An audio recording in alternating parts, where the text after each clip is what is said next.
Hi everyone. So today at this morning, I changed my clothes in McDonald's and it's 3 a.m. Wala akong tulog. It's fine. 3, 4, 5, 6, 7, 8, 9. 6 hours pa ako maghihintay ng pag-open ng aking work. So it's so hard. I'm so sleepy. Pero wala kasing biyahe kaya di ako makauwi. So dito lang ako. Stay lang ako dito.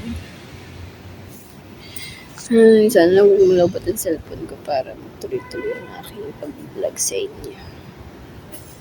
Kumain ako ng natirang pansit canton kanina at saka water lang. So,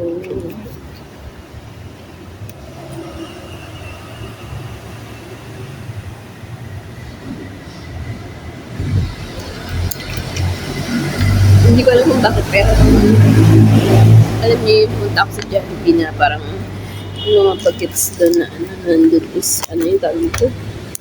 Mga nag-i-English. Parang hindi ko alam parang liit lang ako. Because there are fluently speaking English while I'm not. But it's okay.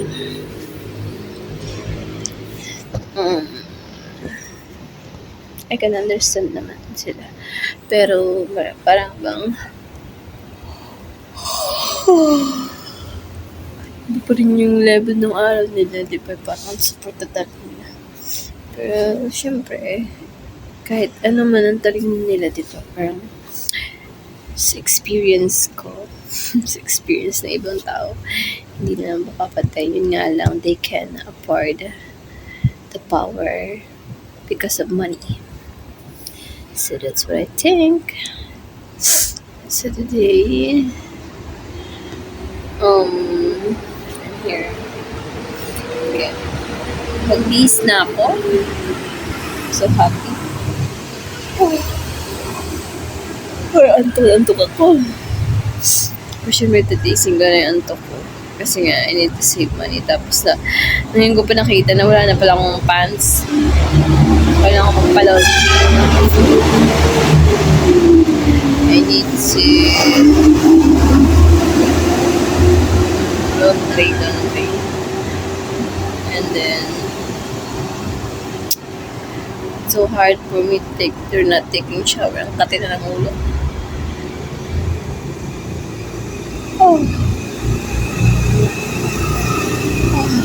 So sleepy guys. I'm super sleepy. Pero syempre, I'm so wala akong nakapag-guys kasi nga naghilamas ako. Rest ko muna yung face ko sa mga makeup.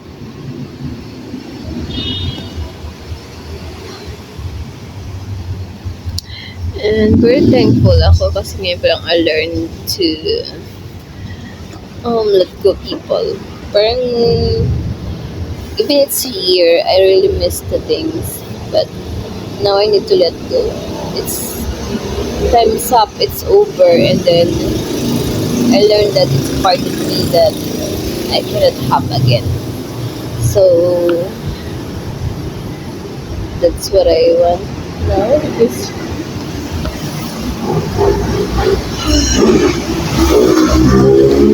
me and to change my life and my finances and be a better for myself and for my family. I think that's what my priority right now. And it's hard, I know, but I can make it because of you, everyone. So I know someday, not now, but someday I can have that. I really focus in hard work and uploading. I know some of my videos are not nonsense, something like that, but I don't know. I really want to post for me to boost, for me to earn.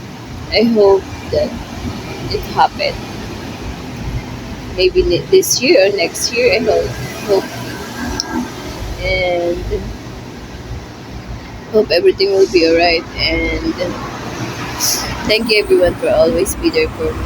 I'm so sleepy, but I need to hold my sleepiness. Maybe I can sleep tomorrow, but it's okay. It's fine. I need to work for me to earn to have my food in my table. So oh, I need to face that. I'm so sleepy, guys. Thank you, everyone. Bye.